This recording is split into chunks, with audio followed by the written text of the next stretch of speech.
On today's show, I'm talking about my top 10 Rangers prospects, a couple of lefties who have massively improved their stock this season, and the top pitcher in this Rangers system having an injury that it seems like they're not being completely honest about. We'll talk about all that and more on this episode of Locked On Rangers. Let's get into it.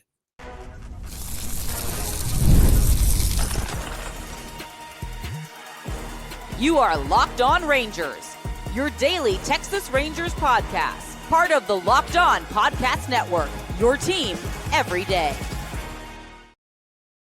You are locked onto the Texas Rangers, the first and best daily Rangers podcast. I'm Bryce Paddock, a cripplingly addicted Texas Rangers fan, covered this team for 12 seasons, including all 7 as the founder and host of this podcast. Thank you all so much for making Locked On Rangers your first listen every single day. If you're not already, you can follow me on Twitter at Bryce Paddock. You can follow the show at Locked On Rangers. Hit subscribe on your favorite podcasting platform and on YouTube, where the best way you can help grow the show is to comment nearly any single thing below. Now, on today's show, I'm finishing out my top 30 Rangers midseason prospect rankings, talking about the top 10, a couple of lefties I'm incredibly excited about, a young firecracker in Frisco, of course, Sebastian Walcott, and some weird updates or not updates on the health of some of these top Rangers prospects. Before we get into all that, today's episode is brought to you by Game Time. Download the Game Time app, create an account, and use code LOCKEDONMLB for $20 off your first purchase.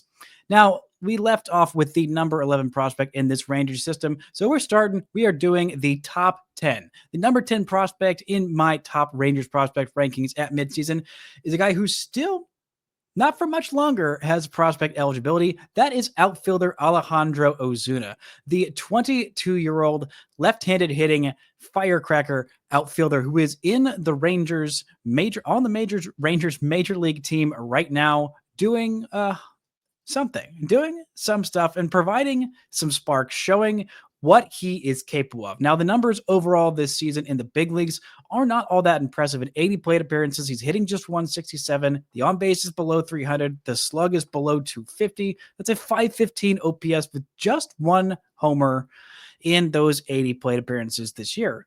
But you look under the hood, you look at the expected stats, and not just the expected numbers, but just the overall profile on Baseball Savant for what he's been doing. And he has been much better than what the numbers would indicate. I mean, his actual batting average is 167. The expected batting average is over 100 points higher than that. His actual slugging percentage is 227. Expected slugging, 442. The launch angle sweet spot has been great for him. The hard hit rate is in the top half of baseball. The bat speed is about league average. The chase rate is really, really good. The whiff rate is really, really good. Strikeout rate's just average. He's, taken a few too many called strike threes, but the walk rate has been exceptional. It would be in the top 10% of baseball if he were among the league qualifiers. Defensively, he's been pretty darn good. The arm strength and the arm value has all been much better than I expected. I still think he's mostly going to stay in left field, but does a decent job in center field. Also a pretty fast prospect, but just a guy who really brings that energy for sure. He got called up, I think, maybe a little bit before he was ready, because the Rangers just needed some kind of a spark for this offense. He provided it for a little bit and then didn't really for a long stretch of time. He already got his first big league home run, his first big league hit, first big league RBI, first big league stolen base. This is a guy who I think profiles long-term as more of a fourth outfielder, but a guy who really raised his stock this year, and even the last couple of years, from a guy who was just not really thought of as even a prospect. I mean, signed out of Mexico. His brother was a big leaguer for several years, but he didn't play organized baseball in the States until he was 18 years old back in 2021. He has been a guy who's put up consistent numbers, gets more out of his tools than what he should for a guy who's 5'9". I mean, he is a guy who I think has really, really raised his stock, and is going to be a valuable player on this Rangers team for not just this year, but for years to come. Number 9 prospect in my Rangers top 10 prospects, Kohl Drake, the lefty out of Wiley, the Wiley, Texas native, who has been exceptional, just downright exceptional this year in 2 stops between Frisco and Round Rock. Just got called up to Round Rock pretty recently, but what he did in Frisco was absolutely outstanding. 12 starts there, 55 innings, 70 strikeouts, 11.5 Ks per nine to just 3.6 walks per nine, and a 2.44 ERA. Now, since he's been called up to Round Rock, it hasn't been as pretty. The first start was a little bit rough, and the second start was a little bit odd, with him not getting a whole lot of strikeouts. The first start, he went 3 1/3 innings, allowed 3 earned runs, but struck out 6 Sugarland Space Cowboys in Sugarland. And then against the Albuquerque Isotopes, he allowed a home run, which happens in the PCL. It's pretty homer-friendly league, but only struck out 2, walked 2, but just that one hit, just that solo homer was the only run that he allowed in 5 innings of work there. He is a guy who does not throw particularly hard, but he gets a lot of swings and misses, including last year, 148 strikeouts in 106 innings. This is a guy who is absolutely murderous on right-handed bats as a left-hander. He's got a very good fastball changeup combination. He also sports a curveball that's pretty solid. The slider needs a little bit of work so he can be better against left-handed batters. Left-handed batters have kind of got the better of him a little bit this year, but still, overall, pretty impressive numbers for a guy who the Rangers drafted in the 11th round back in 2022 out of Walters State Community College. You may remember Ben Joyce, who is on the IL for the Angels, but the guy who threw 105 miles an hour, that's the same college where Kohl Drake was drafted out of. This was a massive, massive developmental win. Last year, the Rangers asked him to lose a little bit of weight to get a little bit more athletic, and it led to a whole lot more swing and miss, a whole lot more success on the year in 2024. By far a career year. Is still was a little bit old for the level. Not quite old, but he just turned 25, by the way. Happy birthday. You're old.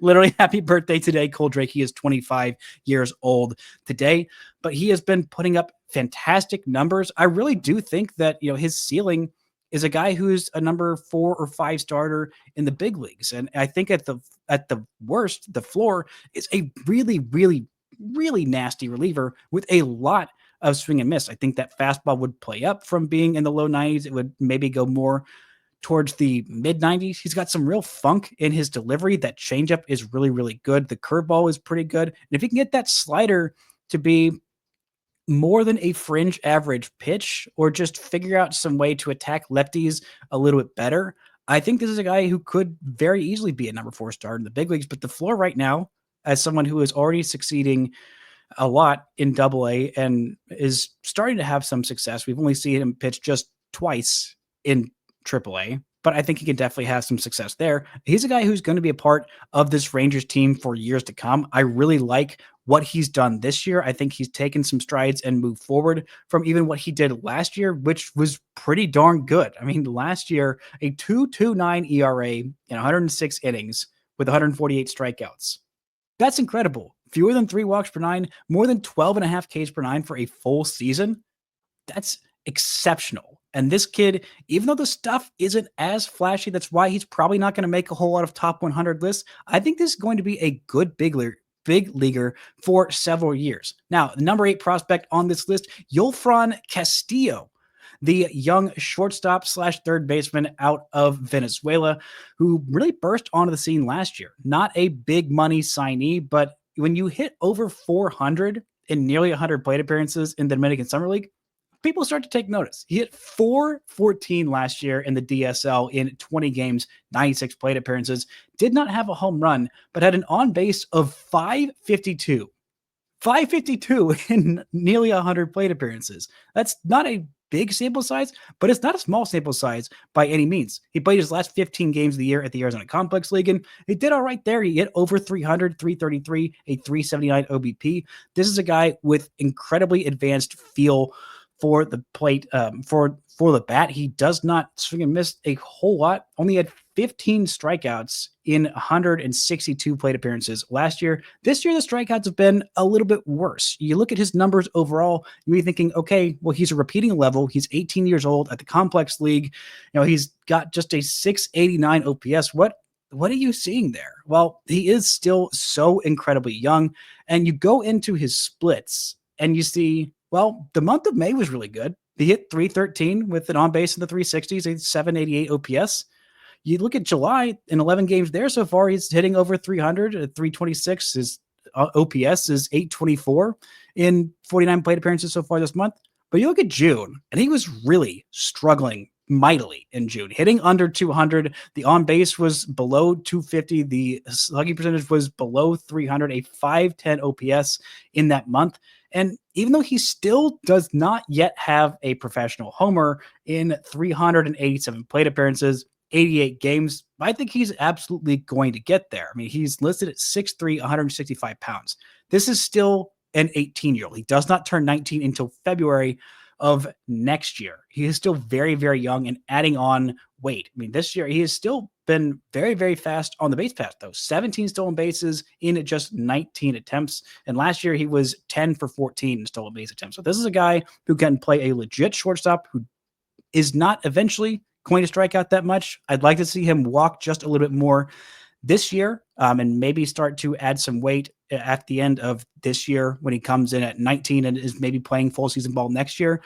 But still, overall, a good prospect, not having the best season, but really turned some heads last year. And I think there is still some pretty high upside with him. Coming up, we're talking about the other lefty that started this year in Frisco, and another player in Frisco who I've had on this show that I am incredibly impressed with what he's done in Frisco this year. All that and more right after this. This show is brought to you by Game Time. We've all been there, logging on early, waiting forever for concert tickets to go on sale, only to lose your spot for a show you've been dying to see. Live music should be about making memories, not dealing with the stress of ticket shopping. That's where Game Time comes in. Game Time makes it so much easier to get concert tickets. It's easier than ever. Prices actually drop as it gets closer to showtime. You can save up to 60% with their killer last-minute deals. With Game Time, the price you see is the price you pay. There's no hidden fees. If you worry about what happens if your plans change, the Game Time guarantee has your back with cancellation protection and more. So take the guesswork out of buying concert tickets and show tickets with Game Time. Download the Game Time app, create an account, and use code LOCKEDONMLB for $20 off your first purchase. Terms apply. Again, create an account and redeem code LOCKEDONMLB for $20 off. Download the Game Time app today. Last minute tickets, lowest price, guaranteed. Shout out to the Everyday Shipping Locked On Rangers, your first listen every single day. On tomorrow's show, I'll be back and talking about this second half, what the Rangers are going to do, what they need to do between this crucial stretch between now and the trade deadline. Now, the number 7 prospect in my Rangers top prospects is another lefty, the Canadian sensation. I just absolutely love this kid, Mitch Bratt, the 22-year-old left-handed pitcher out of Newmarket, Canada. He was absolutely fantastic last year, and he was even better this year. In Frisco, he has been exceptional, just downright exceptional. In 15 starts, he is still 3.6 years younger than the average pitcher in the Texas League. I mean, everywhere he's pitched, he's been at least 3 years younger than the average pitcher in that league. When the Rangers drafted him, he was so incredibly young. He was 17 when he made his pro debut back in 2021. He was the Rangers' 5th round pick back in the 2021 draft. He went to Georgia, despite growing up in Canada, to be drafted out of the Georgia Premier Academy in Statesboro, Georgia. But he pitched in the Arizona Complex League as a 17-year-old. He pitched in Down East, nearly 4 years younger. The average player that year, he had a 2.5 ERA. Then in Hickory the next year, he had a 3.5 ERA in 61 innings there. Last year, he spent time between Hickory and Frisco. In Frisco, he got lit up just a little bit. I saw a couple of his outings, and I think he looked better than those numbers would indicate. But this year, in 15 starts, a 2.73 ERA, 79 innings pitched, 98 strikeouts, with just 1.5 walks per 9, 11.2 strikeouts per 9, and just 1.5 walks per 9. He does not get beat. He is a crafty lefty through and through, a very good fastball, a very good changeup as well. And the fact that he's still ranked number 18 on MLB Pipeline's top 30 Rangers prospect list, it feels insane. I mean, the curveball is not existent right now. I think he could use a curveball or a cutter, just another pitch, but he's got a slider, fastball, changeup. He only needs those 3 pitches, and he's been very good. He sits in the low 90s. He's got some funk as well. But I mean, these lefties that hit their spots, I mean, it feels kind of reductive to just say, oh, this is like Cody Bradford, because Cody Bradford is 6'5" and has incredibly lanky arms and is just right on home plate when he's delivering the ball. But Mitch Bratt has got some of that in him. He's only listed at 6'1" and 190 pounds. He's a little string bean of a kid, could probably use add a little bit more weight on there. I don't think he's ever going to be a guy who's throwing, 97, 98 or whatever, but he has exceptional command. And this dude knows how to pitch. I mean, this is a pitcher. I mean, I love what this kid is about. And even though the stuff, you don't need just downright incredible raw stuff to be a darn good pitcher. You can do it in a bunch of different ways. And Mitch Bratt is absolutely the epitome of that. Very different from the next guy in this list, the number 6 Rangers prospect, Emiliano Teodo, the 24-year-old pitching for Round Rock, or actually not really pitching right now for Round Rock because he is on the IL. Now, Emiliano Teodo is a guy who profiles, oh, by the way, back to the ceiling with Mitch Bratt, I feel very confident that he is going to be a number 4 starter in the big leagues. I think the upside is if he really, really puts everything together, maybe number 3. But I think the floor is a number 5. I think that is a legit big league starting pitcher for years to come.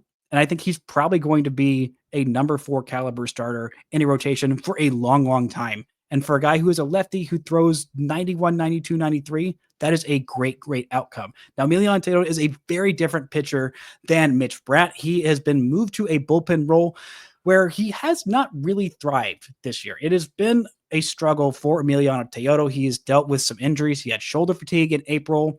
He hasn't pitched since June 1st. He was placed on the IL on June 5th. That was June 1st was the last time that he's pitched. So it's been about a month and a half since he's pitched. They didn't specify exactly what he was going on the IL with, but that's not really ideal. He had been mostly pretty healthy for his entire minor league career. I mean, he didn't pitch in the States until he was 20 years old. That was in the Arizona Complex League. He had 29 innings there and a 3.3 ERA. He pitched for a full season in Down East as a 21-year-old, 84 innings there. Pretty healthy, made 18 appearances in 2023. Also had some time in the Surprise in the Arizona Fall League, where he was just an absolutely untouchable reliever with 5 saves, 11 innings, just 3 hits, 3 walks, no runs, 19 strikeouts as a reliever. And then last year in Frisco, he was one of the Rangers' big breakout pitchers. There were a lot of breakout pitchers last year. And with Emiliano Teodo having that incredible year, I mean, there were a lot of other guys that had incredible years last year, like Alejandro Rosario, like Jack Leiter, like Kumar Rocker. Teodo's breakout really kind of went under the radar. I mean, last year he had a sub-2 ERA in 86 and a third innings, 11.5 Ks per 9. The walks really got to him. 50 walks in 86 innings, not what you're looking for. And that's why the thought was, oh, maybe this kid will end up in a big league bullpen, because when you touch 102 miles an hour and your slurve / slider / curveball is in the 89 to 90 range, it is registered as a curveball at 90 miles an hour, which pretty much only Jacob Mizorowski's velo band is around there. But if you're not able to stay in the strike zone, the changeup even made some progress. I mean, MLB Pipeline has that listed as a plus pitch, which I think is a bit aggressive. But with all of these injuries, with the struggles this year, I mean, they have his fastball rated as a 65 pitch on the 80 scale. The slider, which is a slurve / curve / slider, he can manipulate a bunch of different ways, depending on what he wants to use it for. That's listed as 70. The changeup listed as a plus pitch as well. I mean, for a guy who just got a $10,000 signing bonus to become pro, that is a hugely great signing and value for this Rangers team. Now, where he ends up long term, I'm still of the belief that maybe he could end up being a starter. But especially with his struggles as a reliever, maybe moving him back to being a starter is a way to get him, closer to back to being on track. I don't know. Maybe injuries are just going to kind of take a large part of this season from him. And when he's pitched, he hasn't been particularly effective with Round Rock. He's got a 10.1 ERA in 16 innings. I mean, he's got 17 walks in 16 innings. That's not what you're looking for. Even with the 19 strikeouts, it's still not great, and almost 2.5 home runs per night. It's been a struggle for Emiliano Teodo, but the ceiling is still very much there. But coming up, we've got 5 prospects to roll through, including quite a few really interesting ones, one of whom has been on this show and is having an excellent season in Frisco. Talk about all that and more right after this.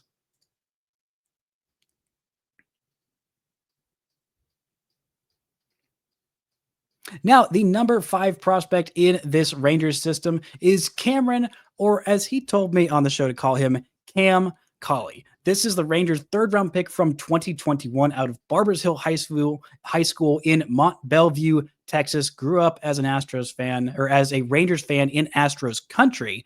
And he is a kid who is just an absolute spark plug. He is a super utility player. He is a legitimately excellent defensive shortstop. He is legitimately exceptional defensively at second base. I mean, some of the rangy plays that I've seen him make on the outfield grass at second base, just outstanding. He's also a really darn good defensive center fielder as well. This guy plays 3 premium positions up the middle, and he plays them very, very well. He's also incredibly fast. I mean, this guy is just a menace to society on the base pass. This year, 24 stolen bases in 27 attempts.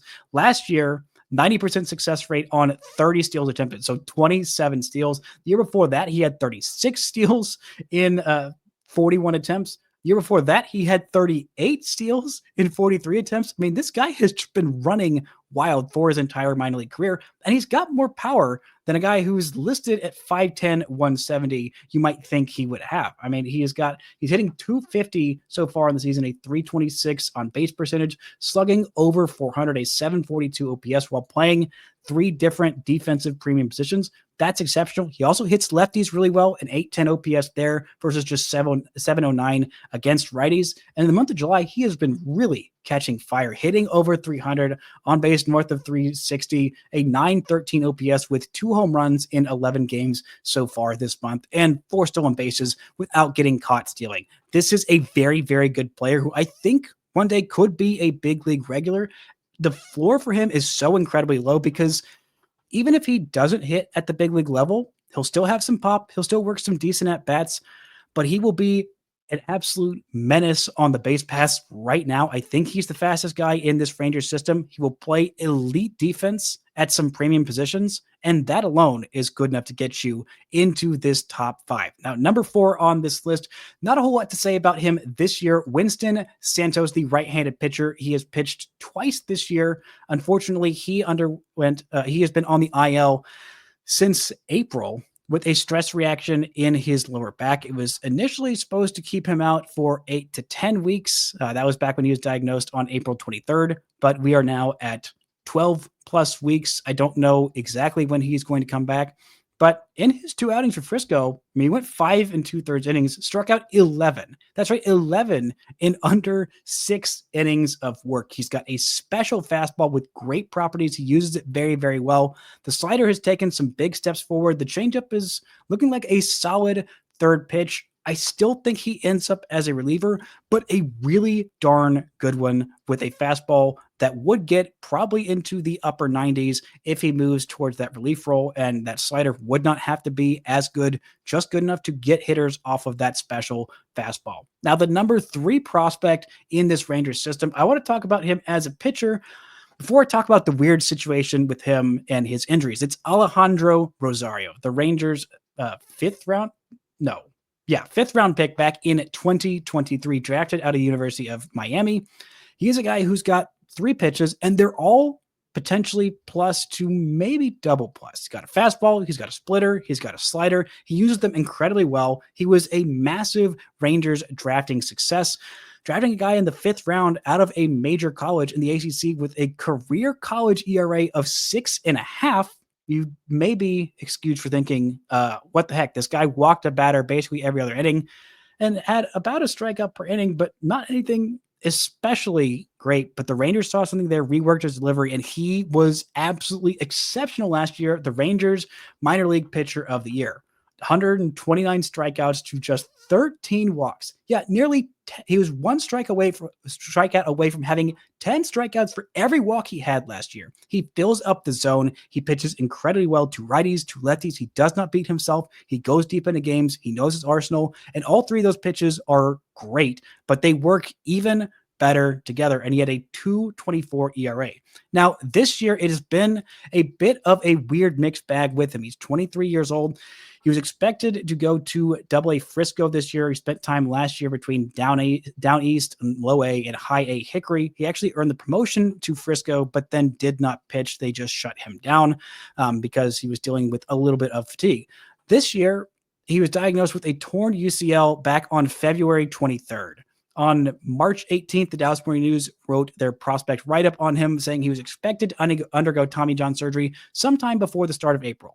That was March 18th. There were 13 days between then and the start of April. Then, on April 7th, we heard this. There's been a delay, more than 6 weeks, according to the Dallas Morning News. This is what they wrote on April 7th, which was more than 3 months ago, 3 months and 10 days ago.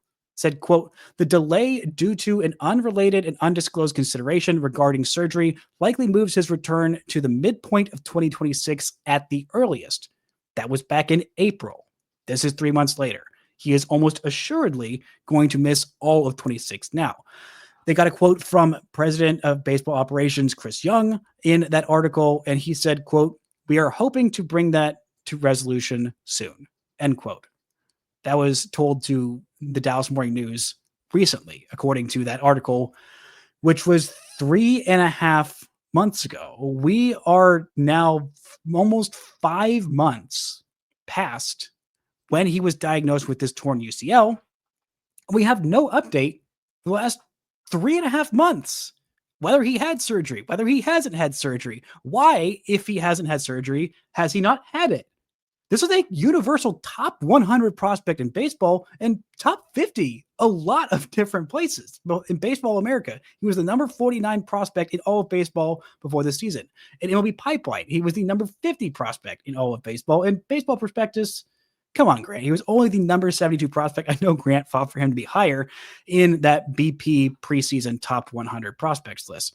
But the fact that there's just been nothing for 3.5 months on a guy that could be such an integral part of this Rangers future, not just in 2026, but, for years to come after that. It just feels incredibly weird and off, and I do not like it. And it just makes me question if there's something very, very wrong here, because that really seems like the only explanation. This guy's ceiling is a number 2 starter, and he could have been filling that role as at least a member of this Rangers rotation. If he was pitching all this year, he might have already been knocking on the door of maybe taking one of those rotation spots from either Kumar Rocker or Jack Leiter.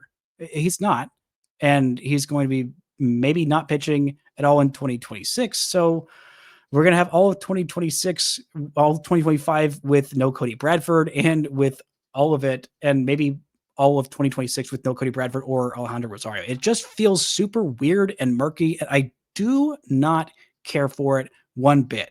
Chris Young, please just tell me that he had actually had surgery about a month and a half ago or so, and that we might see him at the end of 2026, because for me, that's the best case scenario that I could hope for a guy who I am incredibly excited for his future if he ever pitches again, which I'm hoping he is, but who knows at this point. Number 2 prospect in this Rangers system, Malcolm Moore, the 21-year-old catcher, drafted out of Stanford last year, 30th overall, started off his season in a pretty exciting way. I mean, he looked very good for the first 9 games that he played this year. And in that month of April, in those 9 games, he was hitting .267. He had an on base of .463, slugging .467. The sky was the limit with this kid. 9 walks, just 13 strikeouts. And then a thumb injury happened, and he did not play until June. It was supposed to be about 2 months. It ended up being a lot longer than that. He did not start his rehab until June 16th. He played 5 games with the Arizona Complex League, and then on June 24th, he rejoined the Hub City Spartanburgers, and since then, it has been a bit of a slog. He's only played 26 games so far this season. And overall, the numbers aren't great. And in the month of July, it's been just really tough for him, hitting just 100 with a 171 OBP in that month of July. It's just 8 games, so it's not a big sample size, but we have also a 683 OPS in 9 games in June, where more than half of them were in the Arizona Complex League. I know they were still rehab outings, but still, it has just been a bit of a rough go of it for him since coming back with that broken pinky. It has just been not exactly what you're looking for offensively. The upside is still very, very high. I still think he's dealing with some of the ramifications of that injury, which is why he's not hitting particularly well. But he's still at number 2 at this list because the offensive ceiling is still very, very high. He's still just 21 years old. He doesn't turn 22 until the end of this month. The final day of this month is when he turns 22 years old. And he is a much better defensive catcher than the Rangers thought whenever they drafted him. They thought, okay, this is going to be a bat first guy. Can he stick at catcher? The makeup grades are off the charts, which is what you love to hear from a catcher. And if you're a catcher who can provide any bit of offense, not Cal Raleigh level offense, because that's just insane, because nobody's doing that but Cal Raleigh. The ceiling is very, very high if you can do that. Now, the number 1 prospect in this Rangers prospect list, that's right, it's Jurickson Profar. Just kidding. It's Sebastian freaking Walcott. Sebastian Walcott, the 19-year-old AA sensation. He has been doing okay in Frisco, and I am ecstatic about it. You may be saying, only okay? Why are you just ecstatic about this guy who's the number 1 prospect of the system, supposed to be a top 10 guy in all of baseball? Because he's 5 years younger than the average player in the Texas League, and he's more than holding his own. He has had some special moments out there, including just the loudest sound off the bat I think I may have ever heard in Frisco, outside of, well, Jorge Alfaro and Joey Gallo. I mean, and Lewis Brinson had some crazy raw pop, but this guy is way up there in terms of his toolsiness. Now, in the month of April, he was off to a good start for those first couple of months. In April, he had a 766 OPS. In May, he started tapping that power a lot more, hitting for a little bit more average than he did in the other months, but not walking as much. But still, 6 home runs of his 9 on the year came in the month of May, and 811 OPS in that month. But since then, it's been a bit of a downturn for him. He did have 19 walks to just 22 strikeouts with a 367 OBP in 25 games in June. So the on base was there. He was not getting as many pitches to hit. He was not doing as much damage on those pitches to hit. And then in 7 games in July, it's been a little bit of a struggle for him, a sub 500 OPS. But again, it's only 34 plate appearances, not necessarily a big sample size by any means. But this kid has just been so impressive with his raw tools. He's been playing really well defensively at shortstop. He's been charged with a lot of errors, but I think most of the errors that I've seen have been, a little bit of a heavy hand with giving him an error. He's played 51 games at shortstop this year, 11 games at third base, getting a little bit more work at third base recently because of the downturn of Josh Young, who I don't want to talk about right now because we are talking about happy things, good prospects, things that lead to a bright, bright future. Third base might end up being Sebastian Walcott's long-term home, but this is a kid with just an insane ceiling, and he is still so young, and I expect him to marinate at AA all season long. Even if he turns it on in the month of July and he lights it up in August and even a little bit in September, I think he's going to spend the rest of this year in AA. And I think that's great. I think that's important. I don't think he's going to make his big league debut as a teenager like he wanted to. He's going to have to wait until he's 20 years old. He doesn't turn 20 until March 14th of next year because he was born in 2006, and he is already in AA and more than holding his own. This is a guy with an incredibly high ceiling, the highest ceiling, I think, of any Rangers prospect I have seen since I've been doing this in 15 years of paying attention to Rangers baseball. This is a guy who don't look past those numbers, even look at those numbers, look at what he's doing. And remember, this is a child, the largest child I've ever seen, but still a child who is doing an incredible job with a very, very difficult task assigned to him. And I cannot wait to see what the next few days, the rest of this week, and the next few years hold for Sebastian Walcott, because the sky is not the limit for this kid it is the next dimension that is the limit for Sebastian Walcott. That's going to do it for my top 30 Rangers prospect list. Hope y'all enjoyed it. Give me some feedback. If you think there's somebody I have way too low or somebody I totally missed and absolutely whiffed on, let me know in the comments. Let me know on Twitter and on Blue Sky. Thank y'all so much for listening and subscribing. And until next time, don't forget to enjoy baseball.